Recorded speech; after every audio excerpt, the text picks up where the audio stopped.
ನಾನು ಮನಸ್ಸು ಮಾಡಿದ್ರೆ ಏನ್ ಬೇಕಾದ್ರೂ ಮಾಡ್ತೀರಾ.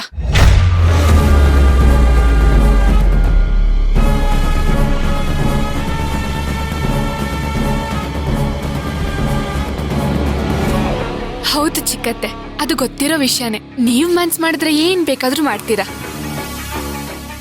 ಅದು ಗೊತ್ತಿದ್ರು ಕೂಡ ಕೆಲವರು ನನ್ನ ವಿರುದ್ಧವಾಗೇ ನಡ್ಕೊಳ್ತಾರೆ.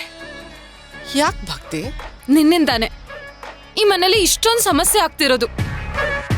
ಅಗಸ್ತಿನ ಎಲೆಕ್ಷನ್ಗೆ ನಿಲ್ಸೋದಕ್ಕೆ ತುದಿಗಾಲಲ್ಲಿ ನಿಂತಿದೀಯ ಅಲ್ವಾ? ಇದರಿಂದ ದಾಮಿನಿ ಅಕ್ಕನಿಗೆ ಎಂಥ ಅವಮಾನ ಆಗತ್ತೆ ಅನ್ನೋದು ಗೊತ್ತಿದ್ದೂನು ನೀನು ಸ್ವಾರ್ಥಕ್ಕೆ ನಿನ್ನ ಗಂಡನ್ನ ಬಳಸ್ಕೊಳ್ತಾ ಇದೀಯ ಅಲ್ವಾ? ಅಗಸ್ತಿನ್ ಜೊತೆ ಯಾವಾಗ್ಲೂ ಅಂಟ್ಕೊಂಡೇ ಇರ್ತೀಯ ಅಲ್ಲ. ಅವ್ನ್ ಫ್ಯೂಚರ್ ಬಗ್ಗೆ ಸ್ವಲ್ಪನಾದ್ರೂ ಯೋಚನೆ ಮಾಡಿದೀಯಾ?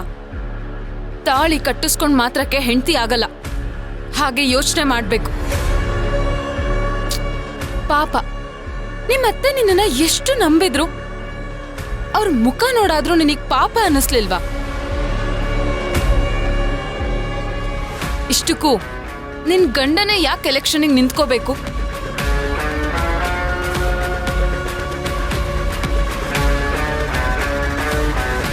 ಏಯ್, ಯಾಕೆ ಗ್ಲೂಸ್ ತರ ನಗ್ತಿದ್ಯಾ? ಏನಿಲ್ಲ, ನಿಮ್ ಬಾಯಿಲಿ ಅಗಸ್ತ್ಯನೇ ನನ್ ಗಂಡ ಅಂತ ಹೇಳಿದ್ರಲ್ಲ, ಕೇಳೋಕ್ ತುಂಬಾ ಚೆನ್ನಾಗಿತ್ತು, ಅದಕ್ಕೆ ಖುಷಿ ಆಯ್ತು ಅಷ್ಟೆ.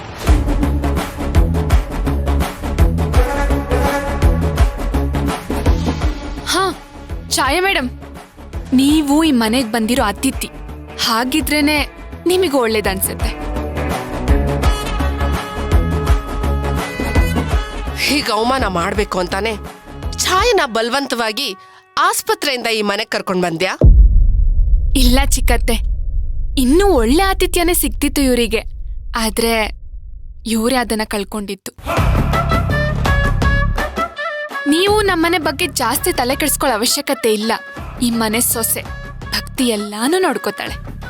ಅರ್ಥ ಆಯ್ತಾ ಛಾಯಾ ಅವರೇ? ಭಕ್ತಿ ಕೆಣಕ್ ಬೇಡ, ಆಮೇಲೆ ತುಂಬಾ ಅನುಭವಿಸ್ಬೇಕಾಗುತ್ತೆ ನೀನು.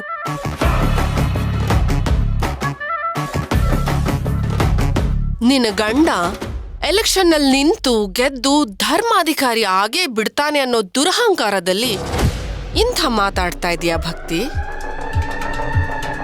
ಗೆಲ್ತಾರೇನೋ ನಂಬಿಕೆ ಖಂಡಿತವಾಗ್ಲೂ ಇದೆ ಚಿಕ್ಕತ್ತೆ. ಊರವರು ನಿನ್ ಗಂಡಂಗೆ ಆಗ ಅಗಸ್ತ್ಯ ಮಾತ್ರ ಇದ್ದಿದ್ದು, ಆದ್ರೆ ಈಗ ನಾನು ಅವ್ರ ಹೆಂಡತಿ, ಯಾವಾಗ್ಲೂ ಜೊತೆಲೇ ಇರ್ತೀನಿ.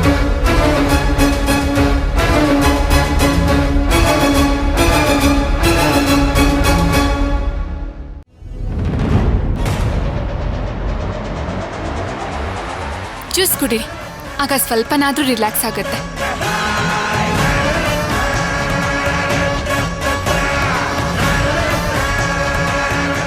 ಈ ಭಕ್ತಿದು ತೀರಾ ಅತಿ ಆಗ್ತಾ ಇದೆ.